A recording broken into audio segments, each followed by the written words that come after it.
अस्सलाम वालेकुम, good evening ladies and gentleman. उम्मीद करता हूँ आप सब ठीक होंगे।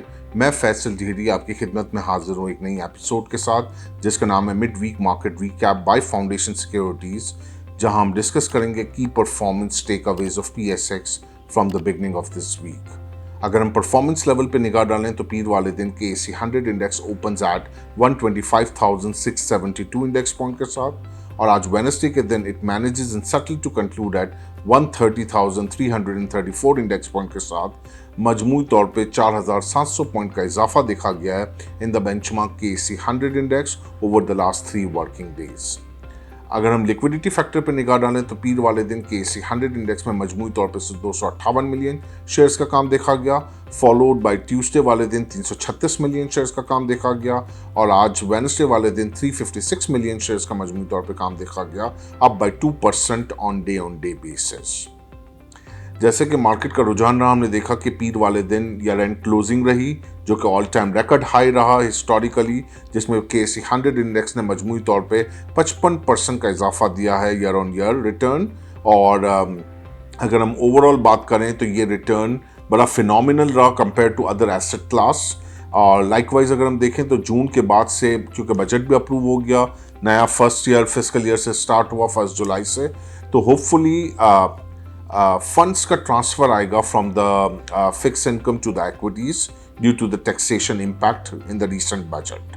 तो वो एक हमें नज़र आ रहा है कि एसेट्स बिल्डअप हो रहे हैं towards equity funds. Mutual funds के पास एक अमाउंट हमें नज़र आ रहा है जो कि एक्विटी मार्केट के अंदर ये लोग प्लेस कर रहे हैं इन द वैल्यूएबल स्टॉक्स, जिसमें हमने देखा कि मंगल से लेके इवन इवेंचुअली पीर भी देखें अगर आप, तो पीर को अच्छी क्लोजिंग दी जून एंडेड। फिर आप देखें तो ऑनवर्ड्स टू ट्यूसडे, कल और आज मजमूई तौर पे ऑलमोस्ट तकरीबन 3,000 पॉइंट का इजाफा कर दिया। तो all together the concept is कि एक्विटी मार्केट्स अभी भी ल्यूक्रेटिव है, रिटर्न्स हैं, लिक्विडिटी मौजूद है, और एसेट क्लास है क्या अगर आप यहाँ से एग्जिट करते हैं तो वेयर डू वी गो। अगर एक एसेट क्लास में आपने 55% रिटर्न कमाया है साल का, तो क्या आपके लिए कंफर्टेबल होगा कि आप 8.5% के नेट रिटर्न के ऊपर आप फिक्स इनकम के साथ बैठें? तो eventually making no sense out of it. तो ये बास्केट ल्यूक्रेटिव तो है, इसमें आपने सिलेक्शन ये करनी है कि कौन से सेक्टर में रहना है, किस स्टॉक्स के अंदर रहना है।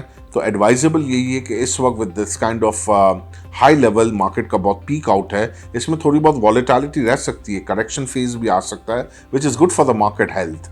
But at the same time इसी एसेट क्लास में पैसा भी बिल्डअप होता रहेगा, म्यूचुअल फंड से भी आएगा, बैंक से भी आएगा, इंश्योरेंस की किटी से भी आएगा, और इंडिविजुअल्स भी अपनी रोलिंग करते रहेंगे।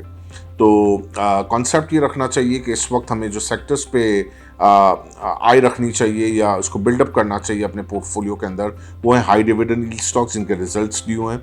अब जून क्लोजिंग के रिजल्ट्स आना शुरू हो जाएंगे, तो अल्फा वाले स्टॉक्स में थोड़ा सा सीमेंट, स्टील, ये मे भी अप एंड डाउन कर सकते हैं, लेकिन जो ज़्यादा बेहतर रहेंगे वो बैंक्स के रिजल्ट्स रहेंगे along with the pay outs, OMCs and ENP के रहेंगे। इसके अलावा आपका कुछ हद तक हमें नज़र आएगा टेक्सटाइल को थोड़ा सा इंसेंटिवाइज किया गया है, तो उसमें हम देखेंगे कि एक्सपोर्ट रिलेटेड चीज़ों के अंदर भी एक हमें अपसाइड नज़र आएगी।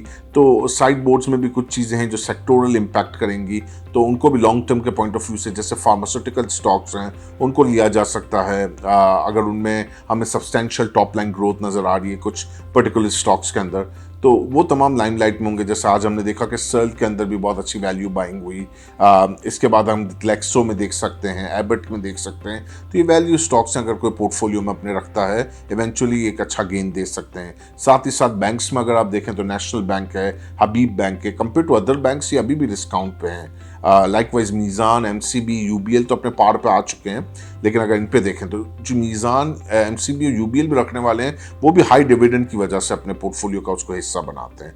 तो I think attraction is there, जैसे कि हमने अभी पहले कुछ देर पहले भी बात की, कोई इंटरेस्टेड बढ़ने का सिनेरियो भी नज़र नहीं आ रहा।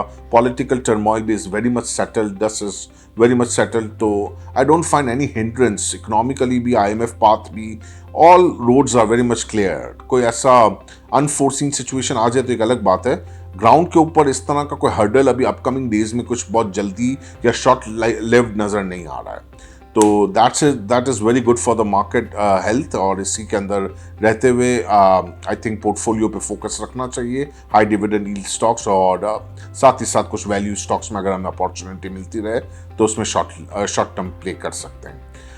Please share your valuable feedback here at info@fs.com.pk.